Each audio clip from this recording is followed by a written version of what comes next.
Jadi kaya di usia muda adalah mungkin mimpi semua orang yang sedang nonton ini.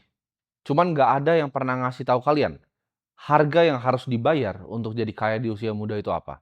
Semua orang itu gue denger pengen jadi kaya, ya. Mereka pengen sukses, mereka pengen hidup yang enak.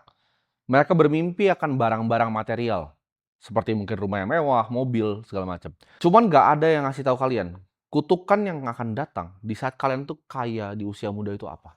Setelah nanti kalian udah nyampe ke puncak gunungnya, disitulah kalian akan paham, apa arti kekayaan sesungguhnya dan kutukannya itu apa aja.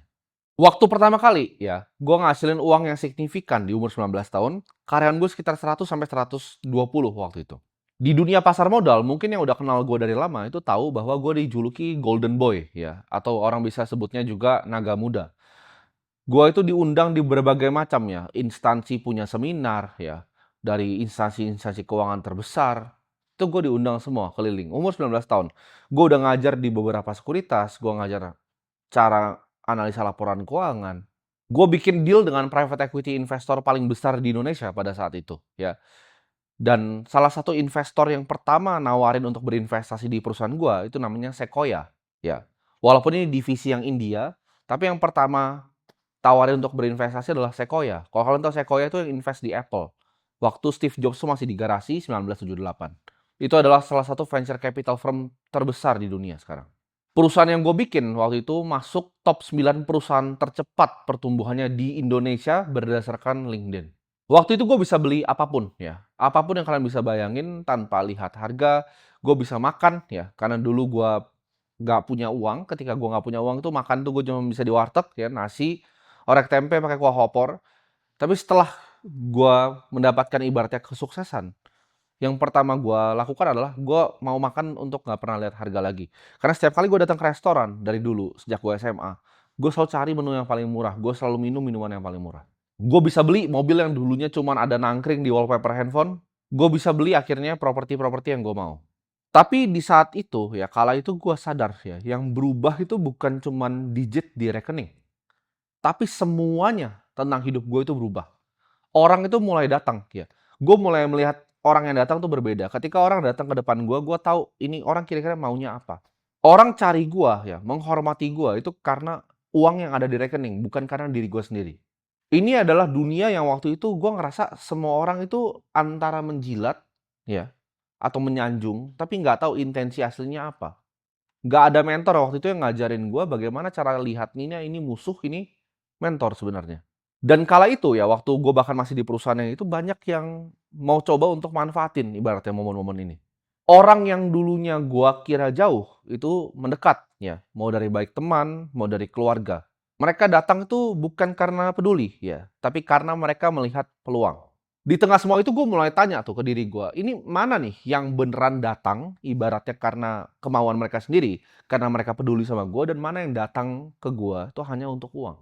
Semakin lu banyak uang ya, semakin ramai sekitar lu, semakin mereka bersorak-sorai akan kesuksesan lu. Di saat pride lu itu sangat tinggi ya, di usia yang masih sangat kecil, itu gua gambarkan seperti ini, itu mirip seperti ngasih pisau ke anak kecil, ya. Dia bisa antara tusuk orang atau dia bisa tusuk dirinya sendiri. Gua waktu itu udah macam-macam ya, diragukan dan dihina ya. Dihina dari anak orang kaya awalnya, dihina yang gua lakukan itu tidak benar ya. Dihina gue melakukan cara-cara yang nggak benar. Tapi kalian harus ingat, gue mulai semua ini itu dari kamera kecil di kamar, ya. Dari kamera handphone kecil di kamar. Gue rekam edukasi, bagaimana caranya investasi. Di dunia atensi yang waktu itu isinya itu cuma orang joget-joget nggak jelas. Gue kira kekayaan yang relatif cepat didapat, itu adalah semuanya. Kaya di usia muda itu nggak segampang yang kalian pikir, ya. Itu artinya apa? Gue bisa jadi dewasa. Kekayaan di usia muda yang kalian idam-idamkan, itu bukanlah seperti yang kalian pikir. Ketika gue bisa jadi kaya di usia muda, gue itu dipaksa untuk menjadi lebih dewasa dibanding umur asli gue. Maksudnya apa? Di saat gue 19 tahun, 20 tahun ya, gue punya tanggung jawab. Gue sebagai pengusaha yang punya perusahaan itu tidak boleh gagal. Karena kalau gue gagal, ini ada banyak ya. Ratusan orang itu bisa nggak makan lagi. Gue nggak mau karyawan gue itu sampai nggak bisa makan, karena bosnya itu nggak becus. Di saat umur yang sangat muda, itu gue mesti memikul tanggung jawab yang berat, ya. Kalau kalian mau ngomong dari diselengkat kanan, kiri, atas, bawah, itu nggak usah jauh-jauh ya, nggak usah dari perusahaan gue yang 100 karyawan. Dari zaman gue jualan sedotan aja gue dikerjain. Gue jualan minyak rambut tuh gue dikerjain ya, sama berbagai macam instansi. Ketika kecil ya dibiarin, ketika udah mulai gede dikerjain. Sering sekali gue mengalami hal itu. Dikerjain supplier pun pernah. Gue dulu order jam tangan tuh, import ya, itu dikerjain. Begitu dikirim, dibilang garansi, nyampe ke Indonesia semuanya pecah semua. Yang nggak tahu pecahnya di perjalanan atau dikirim memang sudah pecah. Itu jauh ya teman-teman, sebelum gua itu mulai nyalain kamera, sebelum gua terkenal di media sosial, gua udah dikerjain sama banyak sekali manusia. Gua dari kecil udah belajar ya, bagaimana caranya koordinasi, bagaimana caranya berbicara, ya. Karena mereka toh juga manusia, gitu. Orang yang sebenarnya mungkin dekat dengan gua ya, pada waktu itu, mungkin orang yang pernah berusaha bareng gua, pernah lihat gua usaha, yang tadinya gua kira dekat, ternyata menyimpan iri hati yang luar biasa di hatinya. Di situ gua sadar, ya. Kebanyakan orang, ya, itu bisa dibeli. Kekuasaan pun, ya, ada yang bisa diambil. Bahkan gue kasih tahu ya, dengan uang tuh jeleknya ini, diri gue tuh pada waktu itu, ya, ketika gue merasa di atas langit, ketika gue merasa gue punya semuanya, diri gue pun ikut hilang, ya. Gue sebutnya di lautan validasi itu. Orang itu cuma lihat apa yang gue miliki, semuanya mau apa yang gue miliki, tapi kalian nggak ada yang mau, ya. Lihat perjalanan itu seperti apa. Apa yang harus hilang dari gua ya untuk mendapatkan harta itu? Karena untuk mendapatkan kekayaan di dunia ini semua orang itu mau jadi kaya. Apakah lu cukup gila ya untuk konsisten selama itu? Apakah lu cukup gila untuk kerja setiap hari? Gua sampai detik ini tidak ada satu hari pun gua pernah libur. Mungkin kalau lu pengen ikutin beneran prosesnya, lu harus jadi seperti gua kehilangan setengah ya jiwa lu dalam menjalankan semua ini. Berani nggak ibaratnya lu do whatever it takes gitu. Karena gue selalu cerita kan, bikin kekayaan itu satu hal, tapi mempertahankan ini game yang lain lagi gitu. Siap nggak lu jadi monster? Siap nggak jadi orang yang willing to do whatever it takes? Gitu. Ini bukan dunia yang gampang gitu, dan gue sudah terbiasa dari gue umur belasan tahun ya. Disamperin ibaratnya setan-setan yang mau nyusahin hidup gue. Percaya gue, semua orang tuh akan tersenyum ya di saat lu sukses. Dan akhirnya ya akan ada momen di mana lu cuman akan jadi aktor ya di dunia yang cuman cinta topeng lu, ya. Gue ketemu beberapa orang, ada yang lihat gue sebagai Timothy Ronald yang mereka kira di media, bukan sebagai diri asli gue.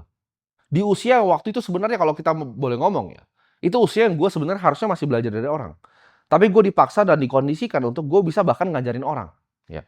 Gue harus kasih tahu gitu loh, kalau karyawan salah tuh begini, caranya begini. Di usia yang sebenarnya relatif gue masih harusnya belajar.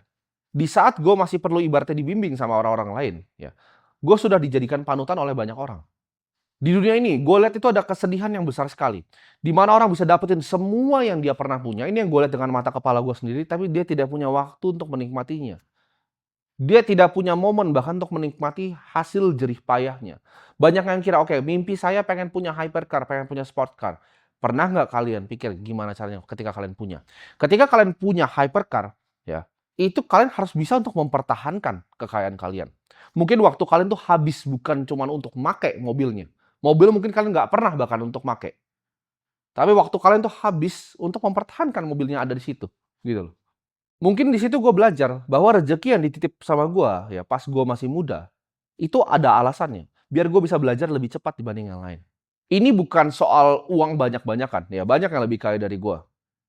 Tapi ini soal gimana caranya kita tuh tidak diperbudak oleh uang. Bagaimana caranya gue melihat uang itu sebagai alat. Gimana caranya gue melihat uang itu sebagai alat untuk melayani orang lain. Hari ini, ya gue kasih tau, gue itu tidak bangga. Kalau lu bilang, oh Timothy itu orang kaya, gue tidak bangga sama sekali. Gue akan bangga ketika ada orang yang ngomong bahwa gue adalah orang yang bisa melayani orang banyak. Hidup kalian misalnya berubah karena gue, bukan karena uang yang gue punya. Gue bangga ya masih bisa punya hati untuk bisa membantu banyak orang. Kalau lu semua di sini ya drive lu itu cuman mau cari uang, percayalah lu nggak akan nyampe karena sulit sekali dan berat sekali. Lu harus jadi gila, lu harus kehilangan mungkin jiwa lu sendiri. Lu harus jadi monster yang siap lakuin apapun yang terjadi. Ketika lu ditusuk dari belakang, lu ambil lagi pisaunya lu tusuk balik gitu. Apakah itu something yang lu willing to do? Gitu. Siap nggak lu bermain di dunia itu? Gue bilang sama orang yang berpartner ya, mungkin berusaha bareng gue. Cuman dua ya prinsip gue, sederhana banget. Prinsip gue cuman dua. Yang pertama adalah lu bisa pegang mulut gue. Yang kedua adalah gue punya biji. Kalau gue nggak merasa gue salah, sampai mati pun, ya, gue akan bela itu. Sampai ke ujung neraka pun gue akan bilang itu. Karena dunia ini akan mencoba untuk beli hati lu dengan harga yang lu nggak sadarin. Di situ gue sadar bahwa semua ini ya, semua yang gue punya, semua yang ada di sini itu cuma titipan ya untuk gue. Semua ini tuh bukanlah milik gue. Dunia itu gue kasih tahu ya, buat kalian nggak paham ya. Dunia itu tidak kekurangan orang yang kaya ya. Orang yang kaya itu banyak sekali yang kalian nggak paham. Ketika gue melihat orang nih, gue nggak tahu bahkan dia orang kaya, ternyata kaya sekali gitu loh, banyak sekali. Dunia ini menurut gue cuman kurang orang yang beneran punya hati. Kalau negara ini ibaratnya udah kehilangan cahaya, gue bakal jadi yang pertama untuk bakar obornya duluan ke kalian. Gue memang bukan pejabat ya seperti orang lain. Gue bukan juga anak dari konglomerat ya. Gue hanyalah orang biasa. Cuman gue yakin gue ditakdirin, dilahirin di tanah ini, bukan cuman untuk jadi orang biasa. Banyak yang tanya, kenapa prediksi gue tuh banyak yang benar tentang masa depan. Gue itu bukan peramal, tapi gue adalah orang yang memiliki visi. Gue bisa melihat, ya, dunia ini ke depannya akan ke arah mana. Gue selalu bilang, ya, manusia itu mortal, ya. Manusia itu bisa mati, tapi sebuah ide yang gue layangkan itu tidak akan pernah mati. Semua ide yang gue berhasil tuangkan ke sini itu akan jadi pengingat untuk generasi ke depan. Kejarlah kebaikan di dunia ini, jangan cuma sekedar kekayaan. Mungkin ketika gue mati nanti, ya mimpi kecil gue kan gue pengen jadi orang yang paling kaya. Ketika nanti gue mati, mungkin itu nggak akan kecapaian.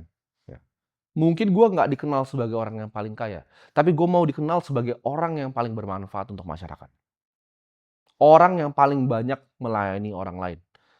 Orang yang memberikan kesempatan ke mereka yang nggak punya kesempatan. Dari mereka yang nulisnya itu di tanah sampai bisa nulis di meja. Gimana caranya gue bisa bangun 1.000 sekolah dari Sabang sampai Merauke?